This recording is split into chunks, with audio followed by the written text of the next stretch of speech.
Reporter breaking. പൊന്നാനിയിൽ CPIM-ന് തിരിച്ചടിയായത് പാർട്ടിയിലെ വിഭാഗീയതയെന്ന വിലയിരുത്തൽ. സ്ഥാനാർത്ഥി നിർണയം മുതൽ നിലനിന്ന വിഭാഗീയതയാണ് പരാജയത്തിലേക്ക് നയിച്ചതെന്നാണ് നിഗമനം. നാട്ടുകാരൻ കൂടിയായ TM സിദ്ദിഖിനെ 3 തവണയായി തഴഞ്ഞതിൽ പൊന്നാനിയിലെ പ്രവർത്തകർക്കിടയിൽ അതൃപ്തിയുണ്ടായി.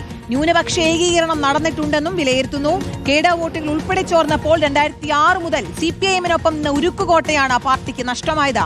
സോണൽ കൃഷ്ണ നൽകും വിശദാംശങ്ങൾ. സോണൽ 2 പതിറ്റാണ്ടിനു ശേഷം UDF തിരിച്ചു പിടിച്ചിരിക്കുകയാണ് പൊന്നാനിയെ. നൌഷാദിന്റെ വിജയം 13,000 വോട്ടിനാണെന്നാണ് മനസ്സിലാക്കാൻ സാധിക്കുന്നത്.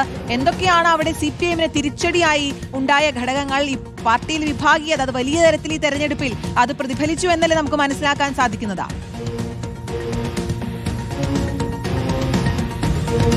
തീർച്ചയായും പ്രധാനമായി പറയുന്നത് പൊന്നാനി ഒരു കാലത്തും CPM-ൽ നിന്ന് UDF-ന് പിടിച്ചെടുക്കാൻ കഴിയില്ല എന്നൊരു കോൺഫിഡൻസ് ആയിരുന്നു LDF-ന് കഴിഞ്ഞ കാലം അത്രയും ഉണ്ടായിരുന്നത്. കാരണം 2006 മുതൽ ഇടതുപക്ഷത്തിനൊപ്പം ചേർന്ന് നിന്ന് ഇടത് കോട്ട, ചുവന്ന കോട്ട എന്ന് പറയുന്നൊരു മണ്ഡലം അത് അപ്രതീക്ഷിതമായി നൌഷാദ് അലി പിടിച്ചെടുക്കുന്ന, UDF പിടിച്ചെടുക്കുന്ന കാഴ്ചയാണ് നമ്മൾ കഴിഞ്ഞ ദിവസം കണ്ടത്. പ്രധാനമായും അവിടുത്തെ CPM-നകത്തെ വിലയിരുത്തൽ എന്ന് പറയുന്നത് സ്ഥാനാർത്ഥി നിർണയം മുതൽ ഉണ്ടായിട്ടുള്ള വിഭാഗീയത ആണ് എന്നുള്ളതാണ്. കാരണം നാട്ടുകാരൻ കൂടിയായിട്ടുള്ള TM സിദ്ദിഖിനെ 3 തവണയായി അവിടെ തടയുന്നൊരു സാഹചര്യം ഉണ്ടായിട്ടുണ്ട്. പാലോളി മത്സരിച്ചത് മുതൽ പിന്നീട് ശ്രീരാമകൃഷ്ണൻ വരുന്നു, പിന്നീട് നന്ദകുമാർ വരുന്നു. ഈ സമയത്തൊക്കെ തഴയപ്പെട്ടത് നാട്ടുകാരൻ കൂടിയായ ജനകീയനായിട്ടുള്ള TM സിദ്ദിഖാണ്.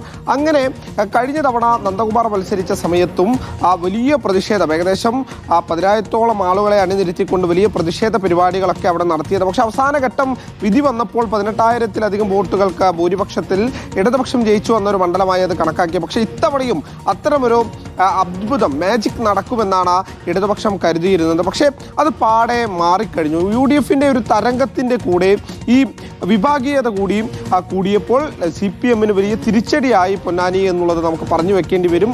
ആദ്യ റൗണ്ടിൽ വോട്ടെണ്ണിയത് മുതൽ തന്നെ UDF-ന്, അതായത് ഇടത് കോട്ടകളായിരുന്ന സ്ഥലത്ത് ആദ്യം എണ്ണിയത് നമുക്കറിയാം പൊന്നാനി മുനിസിപ്പാലിറ്റിയാണ്, മുനിസിപ്പാലിറ്റിയിലെ ബൂത്തുകളാണ്.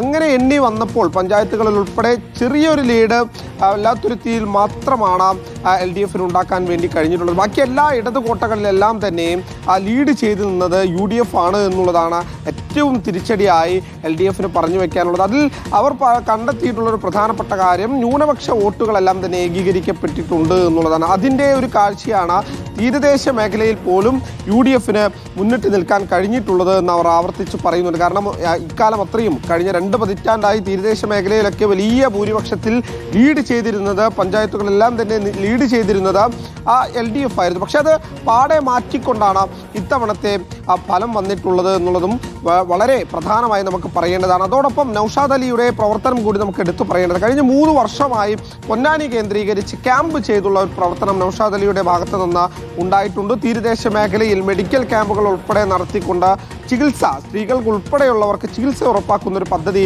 അദ്ദേഹത്തിൻ്റെ നേതൃത്വത്തിൽ നടത്തി വന്നു. അതോടൊപ്പം തന്നെ പൊന്നാനിയിൽ കണ്ടൂർമൻകാവ് ക്ഷേത്രം കേന്ദ്രീകരിച്ച് അയ്യപ്പ ഭക്തർക്ക് ഇടത്താവളം ഒരുക്കിയും മറ്റും വേണ്ട സംവിധാനങ്ങൾ ഒരുക്കി വന്നു. അങ്ങനെ കഴിഞ്ഞൊരു 3 വർഷക്കാലമായി പൊന്നാനിയിൽ കൃത്യമായി നിന്നുകൊണ്ട്, പൊന്നാനിയെ പഠിച്ചുകൊണ്ട്, എന്താണ് പൊന്നാനിക്ക് വേണ്ടതെന്ന് കൃത്യമായി അറിഞ്ഞുകൊണ്ട് പ്രവർത്തിക്കുന്ന ഒരു രീതി അത് KP നൌഷാദ് അലിയുടെ UDF-ന്റെ ഭാഗത്ത് നിന്ന് ഉണ്ടായിട്ടുണ്ട് എന്നുള്ളതൊരു യാഥാർത്ഥ്യമാണ്. പക്ഷേ അതോടൊപ്പം കഴിഞ്ഞ തവണ പല വികസനങ്ങൾ LDF കൊണ്ടുവന്നിട്ടുണ്ടെങ്കിലും, അവിടെ നടത്തിയിട്ടുണ്ടെങ്കിലും അതൊന്നും ജനങ്ങളിലേക്ക് എത്തിക്കാൻ വേണ്ടി കഴിഞ്ഞിട്ടില്ല MLA-ക്ക് എന്നുള്ള ഒരു വിലയിരുത്തൽ കൂടി പ്രവർത്തകർക്കിടയിലുണ്ട്. ശരി, എന്തായാലും ഇളകാത്ത ഇടതുകോട്ട എന്ന് വിചാരിച്ചിരുന്ന പൊന്നാനിയിൽ ഇക്കുറി പാളി. അവിടെ UDF 2 പതിറ്റാണ്ടിന് ശേഷം ജയിച്ചു വന്ന കാഴ്ചയാണ് നമ്മൾ ഈ തെരഞ്ഞെടുപ്പിൽ കണ്ടത്. വിഭാഗീയതയടക്കം, സ്ഥാനാർത്ഥി നിർണയം അടക്കം അവിടെ അതിനൊരു കാരണമായി എന്നാണ് സോണൽ കൃഷ്ണ നൽകുന്ന വിവരം.